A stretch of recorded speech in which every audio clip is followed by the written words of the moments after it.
I live in a quiet suburban neighborhood just outside Denver. The kind of place where folks mow their lawns every Saturday, wave from their porches, and gossip at HOA meetings like it's a sport. I'd lived in this house for almost 7 years, and nothing, absolutely nothing could have prepared me for the week my Wi-Fi nearly got me killed. I know what you're thinking. Really? But stick with me.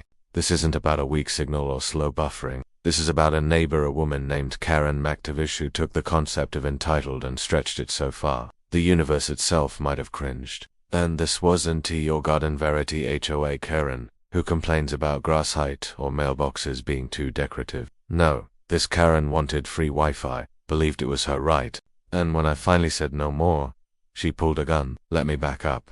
Karen moved in 6 months ago. She bought the tan house across the street with her small, loud dog named Chardonnay, which barked like it smoked a pack a day. The first time we met was when she stopped me in my driveway and asked if I had a guest Wi-Fi she could use while she was waiting on her provider to install service. I didn't think twice. I gave her the temporary password. She smiled too much, talked too fast, and had that tone. The kind that sounds like a question but feels like a demand. A week passed, then 2, then a month. I figured she got her own service, so I changed the Wi-Fi password as part of routine maintenance. What followed was the most ridiculous chain of events I've ever witnessed. That very night, 7:42 p.m. to be exact, I hear a knock. Correction, a bang. Karen stood at my door in leopard print leggings and a sparkly wine o'clock hoodie, holding her iPhone in one hand and a half glass of white wine in the other. Her expression was nuclear. You changed it, I blinked. Changed what? The Wi-Fi. It says, incorrect password. She waggled the phone like it was Exhibit A in a trial. I laughed awkwardly, thinking she was kidding. Yeah, I rotated monthly for security. I was using that, she shrieked. You can't just cut someone off without warning. Karen, that was a temporary guest network. She stepped forward. Do you know how expensive Spectrum is out here? Do you know I stream vintage Bravo episodes to manage my anxiety? I'm sorry, I said flatly, but I'm not comfortable sharing my network anymore. And just like that, she stormed off, her wine sloshing onto my welcome mat. I thought that would be the end of it. Spoiler, it wasn't. The next morning I woke up to discover my lawn had been TPD, not by kids, but very clearly and very precisely by an adult with rage issues. The streamers were decorated with passive-aggressive notes that read things like, "Don't be a digital tyrant. And internet access is a human right." One even said, "We forgot doi zero doi cinque" in glitter pen. Still, I didn't retaliate. I just cleaned up, installed a new camera above my garage, and made a mental note to keep my distance. But Karen, she wasn't done. 2 days later, she tried using a range extender to leech off the signal. I know this because my network logs showed a suspicious MAC address labeled Karen S. iPhone, trying to force a handshake with my router at exactly 3:17 a.m. That's when I blocked her device permanently. And that is when things really turned. 3 hours after I blocked her, I received an anonymous complaint from the HOA, claiming I was creating hostile wireless conditions for the neighborhood. I kid you not. That's a direct quote. Apparently, Karen had filed a formal grievance stating that I was hoarding connectivity and weaponizing bandwidth, but I stayed calm. I printed out the complaint, laughed for a solid 5 minutes, then tossed it into my shrink. But the next day I noticed something even more alarming. My security cameras had been tampered with. The one above my garage was tilted up, like someone had physically grabbed it and tried to point it toward the sky. The footage, deleted that night. I didn't sleep well, not because I was scared, but because something told me Karen was escalating beyond just passive-aggressive tantrums. The air felt heavier, like the neighborhood had turned into a pressure cooker. One wrong move, and the lid would blow. And I didn't realize until it was too late. That move had already happened, because Karen wasn't going to take no Wi-Fi lying down. She was about to take matters into her own hands, and she had a gun. The following morning started just like any other. I brewed my usual black coffee, walked out to get the mail, and glanced toward Karen's house across the street. Her blinds were still shut, but Chardonnay was out front, yapping at birds and leaves like they were federal criminals. It should have been an ordinary day, but that gut feeling from the night before was still twisting in my stomach like a storm warning. By noon, I had nearly convinced myself I was being paranoid. I mean, come on, she's mad over Wi-Fi. But deep down, I knew Karen wasn't wired like a normal person. She didn't operate on logic. She operated on entitlement. It was 1:38 p.m. when it happened. I remember the time. Exactly, because I was sitting at my kitchen table typing an email when my doorbell rang 3 times in rapid succession. Ding dong, ding dong, ding dong. Something about it felt off. Most of my friends knock once or twice, but this was aggressive, urgent. I stood up and glanced at the monitor connected to my security cam. She wasn't holding a wine glass. At first, I froze. I didn't want to believe what I was seeing. But there it was, a matte black handgun, clutched in her right hand like it was just another cup of coffee. I backed away from the door instantly and ducked behind the entry wall. My heart started pounding so hard I could hear it in my ears. I fumbled to grab my phone and call 911, but before I could hit call, I heard it, bang. A single shot, deafening, echoing through the hallway like a grenade had gone off. Not the air, not a warning shot. The door, my house, and I was standing barely 6 feet away. Cut her off from Wi-Fi. I dropped to the ground and hit the emergency call button. My voice was shaking as I whispered to the dispatcher. Within seconds, the operator dispatched units and told me to stay low, stay quiet, and wait for officers to arrive. I crawled to the back hallway, heart still racing, listening for her movements. I heard her pacing on the porch, muttering to herself like some unstable cartoon villain. Internet's for everyone, you greedy psycho. This is a community. This time, it cracked through the edge of my storm door. Shards of wood exploded across the floor tiles. Seconds later, I heard the wail of approaching sirens. But Karen didn't care. She kept yelling, kept threatening, her voice echoing through the neighborhood. That's when my next-door neighbor Greg Ann, Army vet, stepped outside. Put the gun down, Karen, I heard him bark from across the lawn. He held his hands up, keeping her talking, as he slowly stepped behind his truck. You're going to jail, Karen, he said. This isn't just harassment anymore, this is attempted murder. Right then, 2 police cruisers came screeching onto the street. Sirens blew. Officers jumped out with weapons drawn and took position behind their doors, shouting commands. Drop the weapon, hands in the air. I couldn't see her from where I was crouched, but I heard the officers shout again. Final warning, drop IT. Then finally I heard the clatter of her gun hitting the pavement, like this was some schoolyard squabble instead of a felony. I waited until the officers cleared the scene before I stepped out. My hands were still shaking, but I managed to walk toward the cop standing by the cruiser. Are you okay? He asked me. I guess, I said, staring at the bullet holes in my front door. But all this, over a Wi-Fi password. He shook his head. You'd be surprised what sets people off these days. Apparently, Karen had a history to prior incidents of disorderly conduct and a suspended concealed carry license. Nobody at the HOA knew because the records were from another state. I wasn't just her neighbor, I was her target. And she had finally snapped. And here's the kicker. Even in custody, Karen wasn't done causing chaos. Even as the cruiser pulled away with Karen screaming from the back seat, I knew this wasn't the end. Not by a long shot. You'd think after shooting at someone's house, the nightmare would be over. Case closed. Justice served. But no, Karen wasn't your average lunatic with a bad attitude. She was a professional victim, someone who could turn any situation around to make herself the poor, innocent soul who just snapped under pressure. I found that out the very next morning. At 9:02 a.m., a knock came on my door. This time, it was controlled, polite. I checked the camera before answering. It wasn't another neighbor, it was a lawyer. Tall guy, in a gray suit, holding a folder thick with document. I opened the door halfway. Cautious, Mr. Jennings, he asked. I'm here on behalf of my client, Karen Delaney. I blinked. The woman who shot my house, she's prepared to press charges if you pursue legal action, he said flatly. For a moment, I was speechless. Karen had literally discharged a firearm at my property twice and she was sending me a lawyer. She's filing for emotional damages, he added. Claims you intentionally antagonized her by withholding community resources.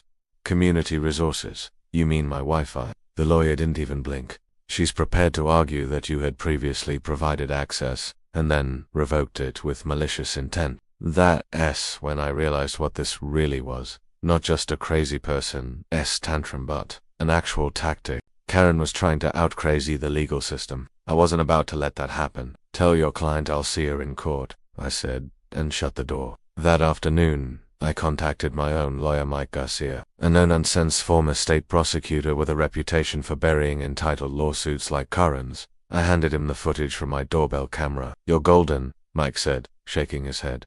She has no case. But we're going to flip this around. Turns out, Karen's emotional distress claim was not only ridiculous, it backfired spectacularly. Because when she filed it, she admitted in writing that she had deliberately approached my home with a loaded weapon over a non-existent Wi-Fi agreement. That statement became evidence of premeditation. Even better, Mike filed a countersuit. We charged Karen with attempted assault, unlawful discharge of a firearm, especially if the motive involves intimidation or coercion. The DA took one look at the file and agreed to prosecute. At this point, you'd think Karen would back down. But no, this woman went full-blown delusional. She showed up at her arraignment in a pink pantsuit, smiled at reporters, and claimed the entire thing was a misunderstanding between neighbors. When the judge asked why she had a gun at the scene, she said, "I was just trying to scare him a little.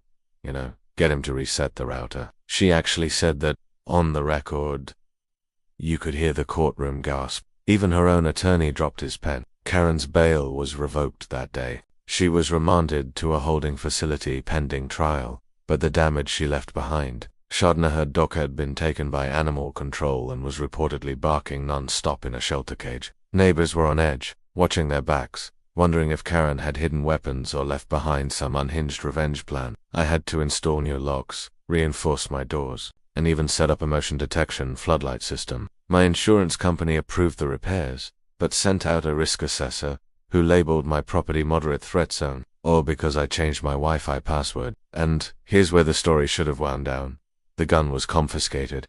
Charges were pending. Karen was locked up and off my lawn. But just when I thought I'd reclaimed peace, I found out Karen wasn't done. From jail, she started writing letters to the HOA, to other neighbors, even to the local news. Her message, that I was a reclusive cyberbully who weaponized internet access against the community. She even got one gullible neighbor, Mrs. Flanagan, a 78-year-old conspiracy nut, to start a petition to ban home encryption and router passwords in the subdivision. I kid you not, Karen sparked a Wi-Fi rights movement. And what came next was insane.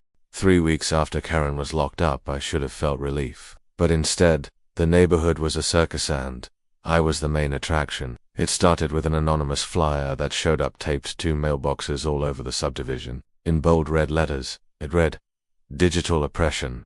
How one man is denying our community basic rights. Sign the petition to bring back open Wi-Fi in Maple Oaks."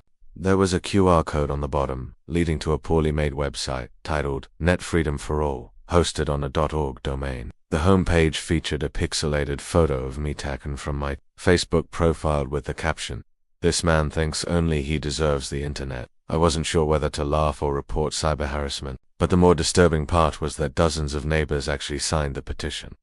Even worse, the HOA took notice. Now, to be clear, our HOA was already infamous for being useless. They once fined a retired Army veteran for flying an American flag on his porch, but now they wanted to hold a meeting to investigate Wi-Fi access concerns. I couldn't believe it. I was shot at. I told one of the board members, a retired accountant named Linda, "And you want to talk about Wi-Fi access, Mr. Jennings?" she said, in that tone bureaucrats love to use. "We're just trying to understand all perspectives here." Apparently, in the warped logic of HOA land, Karen's unhinged actions were now being reframed as a communication breakdown. She even sent the board a letter from jail, which they read aloud at the monthly meeting.